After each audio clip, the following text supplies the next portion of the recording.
S, வீடு, schools, hotels, store room இங்கெல்லாம் partition wall கட்டணும்னாலும் இப்போ பில்டிங் போனஸோட first choice Renocon Rapid Wall Panels.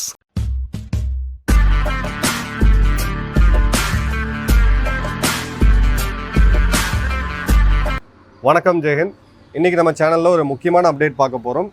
அது நம்மளுடைய பாண்டி பீச்சில் நடந்த ஒரு பயங்கரவாத தாக்குதல், அதற்கான ஃபாலோஅப் அப்டேட். உயிரிழப்பு அன்ஃபார்ச்சுனேட்டாக இன்னும் அதிகமாக இருக்குது. 16 பேர் கொல்லப்பட்டிருக்காங்க. ஸோ நம்ம சொல்லியிருந்தோம் இதில் ஒரு 24 வயது அக்ரம் அப்படின்ற ஒரு பாகிஸ்தானி, இவன் தான் அதில் ஒரு 1வது பயங்கரவாதின்ட்டு. இப்போ அந்த இன்னொரு ஆளையும் யாருன்னு தெரிஞ்சு போச்சு. இது அவனுடைய அப்பா, 50 வயது உள்ள அவங்க அப்பா. இவங்க 2 பேர் சேர்ந்து தான் இந்த பயங்கரவாத செயலை வந்து நடத்தியிருக்கிறாங்க. 6 துப்பாக்கிகள் இதில் பயன்படுத்தப்பட்டிருக்கு. அக்ரம், இதில் இருக்கக்கூடிய இந்த நவீத் அக்ரம், இவன் வந்து லாகூர் நகரத்தை சேர்ந்தவன், பாகிஸ்தானை சேர்ந்தவன். இவன் சிட்னியில் இருக்கக்கூடிய அல் முராத் இன்ஸ்டிடியூட் அப்படின்ற ஒரு இடம், இங்கே அரபிக் மற்றும் ரிலீஜியஸ் ஸ்டடீஸ்க்காக போன இடம். இங்கே தான் இவன் ரேடிகலைஸ் ஆகியிருக்கான் அப்படின்ற ஒரு டவுட்டுமே இப்போ வந்திருக்கு. ஸோ 2 பேர் பயங்கரவாதிகள், எதிர்பார்த்த மாதிரி 2 பேருமே பாகிஸ்தானியர்கள். குடும்ப தொழிலாகவே இவனுங்க இதை பண்ணியிருக்கானுங்க. அப்பம் போல் 2 பேருமே பயங்கரவாதிகள்ன்றதை பார்க்குறோம். 2 பேருமே இப்போ கொல்லப்பட்டிருக்காங்க. இதில் மிக முக்கியமாக ஒரு 10 வயது சிறுமி எய்ம் பண்ணி, அதாவது அவனுடைய ஆக்ஷனில் நீங்கள் பார்த்தீங்கன்னா, ஒரு சாமானியன் காமன் சிட்டிசன் அவன் ரேடிகலைஸ் ஆகிறான், அவன் துப்பாக்கி வாங்குறான், அவன் செயல்படுத்துறதுக்கும் ஒரு இராணுவ பயிற்சி பெற்ற ஒரு ஆள் துப்பாக்கி இயக்கிறதுக்குமே நிறைய டிஃப்ரென்ஸ் இருக்குது. நிச்சயமாக நிறைய டிஃப்ரென்ஸ் இருக்குது. ஒரு போல்ட் ஆக்ஷன் ரைஃபிளில் பின்னாடி எடுத்துகிட்டு அது கொடுக்கக்கூடிய பிளாஸ்ட், அதாவது பேக் பிளாஸ்ட்னு சொல்லுவாங்க, உங்கள் தோள்பட்டையில் அடிக்கும். அதன் பிறகு மீண்டும் உங்களை ஆசுவாசப்படுத்திக்கிட்டு நீங்கள் மீண்டும் ஒரு அந்த குண்டை சுடுறதுக்கு டைம் ஆகும். ஆனால் இவன் ரொம்ப அசால்ட்டாக துப்பாக்கி ஹேண்டில் பண்ணிக்கிட்டு இருக்கான். ஸோ இவன் நிச்சயமாக ஏதோ ஒரு நாட்டோடைய இராணுவம், ஆல் லைக்லி பாகிஸ்தானை தான் இருக்கும், அந்த இராணுவ பயிற்சி செய்திருக்கிறதுக்கான வாய்ப்புகள் மிக மிக அதிகமாக இருக்குது. இப்போது இஸ்ரேல் தரப்புலேருந்து வர சில முக்கியமான இன்டெலிஜென்ஸ் ரிப்போர்ட்ஸ்லாம் நம்ம பார்த்தோம் அப்படின்னா, அவங்க இதுலேயுமே ஓப்பனாக எழுத ஆரம்பிச்சிட்டாங்க எக்ஸ்தலத்தில்.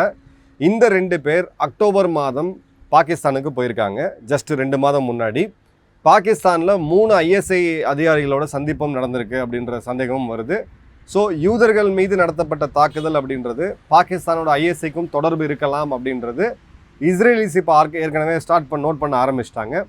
இஸ்ரேல் என்ன பண்ணுவாங்கன்றது நம்ம எல்லாருக்குமே தெரியும். ஸோ அதை நம்ம வெயிட் பண்ணி தான் பார்க்கணும். ஸோ தெளிவாக 2 பயங்கரவாதிகள் 2மே அந்த பாகிஸ்தான்ற அந்த கேடுகட்ட பயங்கரவாத முகாமில் தான் வந்திருக்கிறாங்க. பாயிண்ட் 1 அது. 2 பேரும் அப்பா புள்ள. இதில் வந்து ஒருத்தன் படித்தவன், அவன் படித்தவனா இல்லையான்றது அடுத்த விஷயம். பட் 2 பேருமே பயங்கரவாதிகள், பாகிஸ்தானை சேர்ந்தவங்க. இப்போது இவங்களுக்கும் ISIக்கும் தொடர்பு இருக்குது அப்படின்ற அந்த ஒரு இதுவுமே வந்திருக்குது. இது வெறும் துப்பாக்கி சூடு மட்டும் கிடையாது. ஆஸ்திரேலிய அரசாங்கத்துக்கு பல கேள்விகள் மக்கள் எழுப்பியிருக்காங்க. அவங்க மக்கள் முதல்ல 20 போலீஸ் அதிகாரிகள், எல்லாருக்கிட்டையுமே இயந்திர துப்பாக்கிகள் இருக்குது, ஆட்டோமேட்டிக் ரைஃபிள்ஸ் இருக்குது, அசால்ட் ரைஃபிள்ஸ் இருக்குது.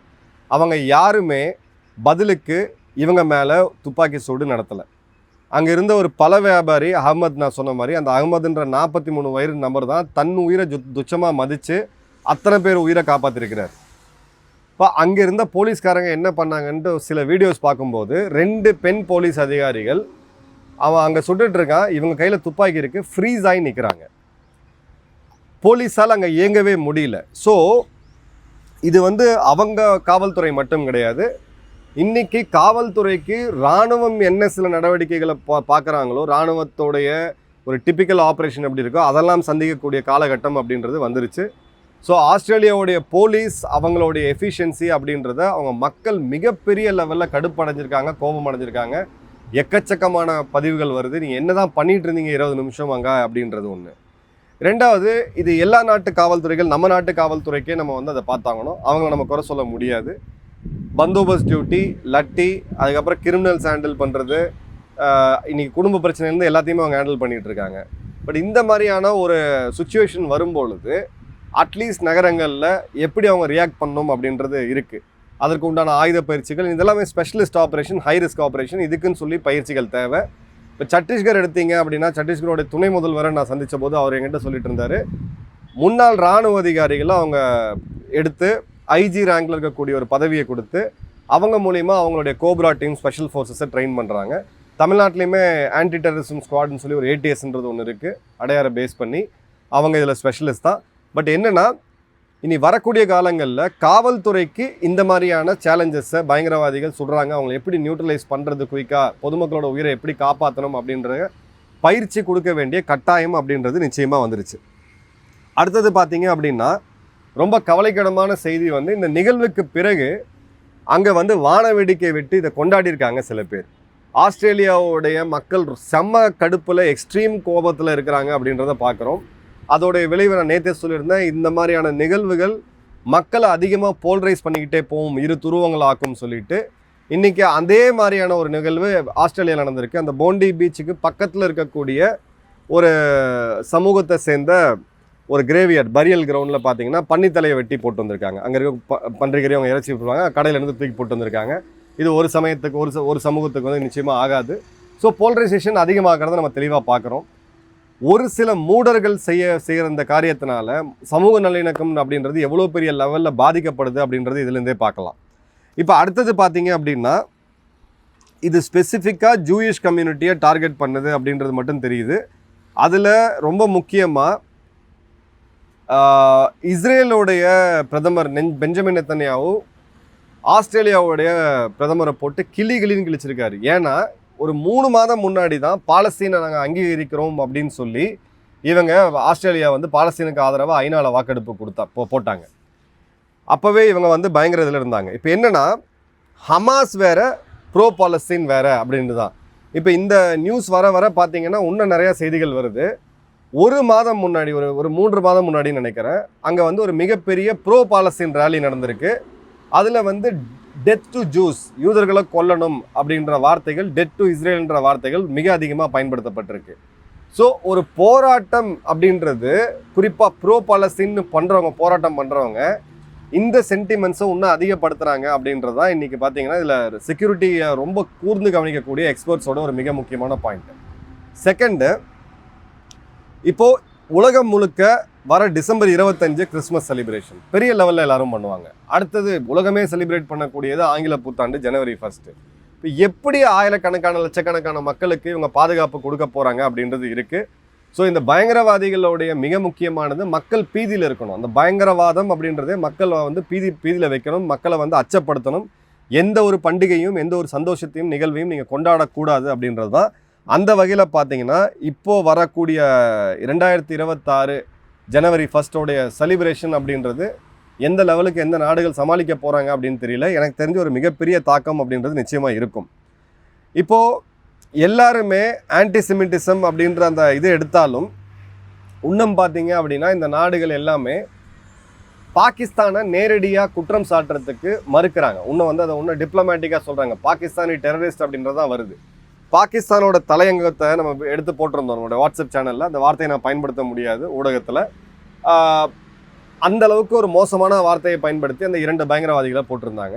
இப்போ இதே நம்ம ஊராக எடுத்தீங்க அப்படின்னா அவங்கள வந்துட்டு ரெபல்ஸு, அதன் பிறகு பார்த்தீங்கன்னா செப்பரேட்டிஸ்ட்டு, கன்மேனு, அன்னோன், சில பேர் பார்த்தீங்கன்னா விவசாயிகளாக இருக்கலாம். அதுக்காக இந்த மாதிரியான இந்த ஒயிட் வாஷ் பண்ணக்கூடியது இருக்குது பார்த்தீங்களா, இதை அரசியலை புகுத்து இதையும் ஒரு குறிப்பிட்ட அரசியல் காரணங்களுக்காக இவங்க எடுத்து ஒயிட் வாஷ் பண்ணக்கூடியது தான் இந்த அளவுக்கு ஒரு பாதிப்பை கொடுத்துருக்கு அப்படின்னு சொல்லி 7 வருடம் முன்னாடி ஐக்கிய அரபு எமிரத்தோடைய UAE வெளியுறவுத்துறை அமைச்சர் பேசினது இன்றைக்கி வைரல் ஆகிட்டு இருக்கு.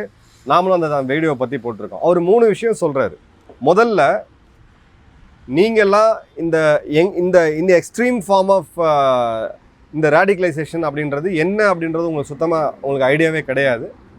2வது, உங்களுக்கு இந்த புரிதல் இல்லாமல்ன்றதால நீங்கள் பொலிட்டிக்கலி கரெக்டாக இருக்கீங்க, அதாவது அரசியல் ரீதியாக அந்த இதை கரெக்டாக இருக்கிறதுனால நீங்கள் இந்த மாதிரியான பயங்கரவாதிகளை உங்கள் நாட்டில் இது பண்ணிகிட்டு இருக்கீங்க.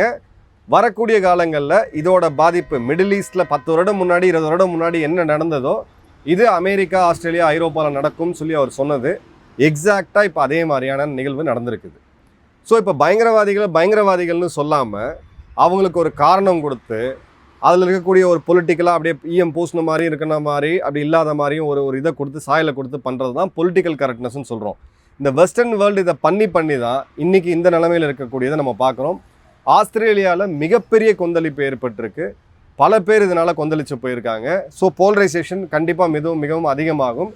இப்போ இந்த 2 பேருமே ஒரு கிளியர் கட்டான ஒரு ஐஎஸ்ஐஎஸ் இல்லை ஒரு ஹமாஸ் போன்ற ஒரு ஸ்டாம்ப் வந்து இங்கே தெரியுது. இப்போ இதை வந்து பல பேர் சில நாடுகளில் கொண்டாடிக்கிட்டு இருக்காங்க.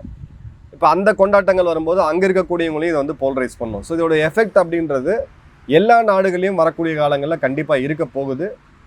பாகிஸ்தானுடைய இந்த பயங்கரவாதம் அப்படின்றது இன்றைக்கி உலகம் முழுக்க பரவிருச்சு. ஸோ அப்படிப்பட்ட இடத்துல இன்றைக்கி உலக நாடுகளுக்கு நம்ம வைக்கக்கூடிய கேள்வி ஒன்று தான். இந்த நாட்டில் இருக்கக்கூடிய இவங்களுக்கு நீங்கள் வீசா கொடுக்கறது தேவையா? உங்கள் நாட்டோடைய பாதுகாப்பு என்ன ஆகும்? ஃபஸ்ட்டு இந்த நாட்டுக்கு நீங்கள் இன்னும் IMF லோன் கொடுக்கணுமா, வேர்ல்டு பேங்க் லோன் கொடுக்கணுமா, ஏஷியன் டெவலப்மெண்ட் லோன் கொடுக்கணுமா, எதுக்கு கொடுக்கணும்? இல்லை அப்படியே அவங்க கொடுக்குற பணம் அந்த நாட்டோடைய வளர்ச்சிக்கு போதா இல்லை பயங்கரவாதிகளுக்கு போதானா? கண்டிப்பாக பயங்கரவாதிகளுக்கு தான் போகுது. அப்போ நீங்கள் ஏன் கொடுக்குறீங்க? இந்தியா மேலே இந்த பயங்கரவாதிகள் தாக்குதல் நடத்தும் போது, இந்த ஒரு பயங்கரவாத நாடு இத்தனை வருடம் கிட்டத்தட்ட 70,000 உயிர்களுக்கு மேலே போகும்போது ஏன் உங்களுக்கு இந்த அளவுக்கான கொந்தளிப்பு? நிச்சயமாக இல்லை. இப்போ ஆஸ்திரேலியாவுக்கு நாம் துணை நிற்கிறோம். அங்கே இருக்கக்கூடிய அப்பாவி மக்கள் கொல்லப்பட்டதை யாருமே வந்து மனித குலத்தில் இருக்கக்கூடியவங்க யாருமே இதை வந்து ஆதரிக்க முடியாது. இதுக்கு வந்து சாக்கு போக்கு சொல்ல முடியாது. பட் இந்தியாவில் நடந்த தாக்குதலுக்கு நீங்கள் இன்னும் கட் அண்ட் ரைட்டாக போகலை அப்படின்றதான் ஃபேக்ட்டு. ஆஸ்திரேலியாவோட PM அல்பனீஸ் அவர்கள் மிகவும் வீக்கான ஒரு தலைவர் அப்படின்றது இவங்க எல்லாருக்குமே ஒரு ஒரு ஒரு ரிஃப்ளெக்ஷனாக இருக்குது. ஸோ இனி அது ஒரு பெரிய ஒரு மாற்றத்தை ஆஸ்திரேலியாவுடைய பாலிடிக்ஸ்லேயுமே இது வந்து ஏற்படுத்தும். இப்போ சமீபமாக 2005 டெல்லி, 2003 மும்பை, 2001 இந்தியாவுடைய பாராளுமன்றம், 2000 Jammu and Kashmir railway station, 2025 Pahalgam, அதன் பிறகு பார்த்திங்கன்னா 2008 மும்பை, அக்டோபர் 20 கந்தர்பால், செப்டம்பர் 18 ஊரி, இது எல்லாமே தொடர்ச்சியாக இதோட லிங்க் எல்லாம் பார்த்திங்கன்னா எபி சென்டர் அப்படின்றது பாகிஸ்தான் தான். பூகம்பத்தோட அதிர்வு எங்கே வேணால் இருக்கலாம், ஆனால் அது அடிப்படை அப்படின்றது பாகிஸ்தான் தான். பாகிஸ்தான் தனிமைப்படுத்தப்படணும். பாகிஸ்தானியர்களுக்கு வீசா கொடுக்கறத எல்லா நாடுகளும் நிறுத்தணும். இந்த பயங்கரவாதம்னு ஒத்துக்கிட்டு எல்லா நாடுகளும் ஒன்று சேர்ந்து அதற்குண்டான வழிமுறைகளை வந்து கொண்டு வரணும். பாகிஸ்தான் கிட்ட இருக்கக்கூடிய அணு ஆயுதத்தை எடுக்கணும். பாகிஸ்தானில் இருக்கக்கூடிய இராணுவ ஆட்சி வீழ்த்தப்பட்டு பல நாடுகள் ஒன்று கூடி நீங்கள் எப்படி பாலஸ்தீனில் ஒரு ரெஜிம் கொண்டு வராங்களோ அந்த மாதிரியான ஒரு அல்ட்ரா மாடர்ன் ரெஜிம் அங்கே தேவை. அந்த நாடை வந்து டீராடிகலைஸ் பண்ண வேண்டிய கட்டாயம் அப்படின்றது இருக்குது. ஏன்னா 2050 பாகிஸ்தானுடைய மக்கள் தொகைன்றது 50 கோடி பேர். இன்றைக்கி 24-25 கோடிக்கு இந்த நிலைமை அப்படின்னா நாளைக்கு இவங்க 50 கோடி பேர் ஆனாங்கன்னா என்ன நிலைமை அப்படின்றத யோசிச்சு பார்க்கணும்.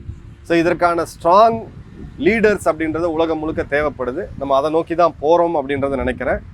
ஆஸ்திரேலியாவில் நடந்த இந்த சம்பவத்துக்கு நம்மளுடைய ஆழ்ந்த இரங்கல்கள். இந்த மாதிரியான சம்பவம் ஃபர்தராக நடக்கக்கூடாது அப்படின்னா இரும்பு கரம் கொண்டு இதை அடக்கிறத விட ஒரு வழியே கிடையாது. உங்கள் கமெண்ட்ஸ் கமெண்ட் பாக்ஸில் போடுங்க. நன்றி, வணக்கம், ஜெயன்.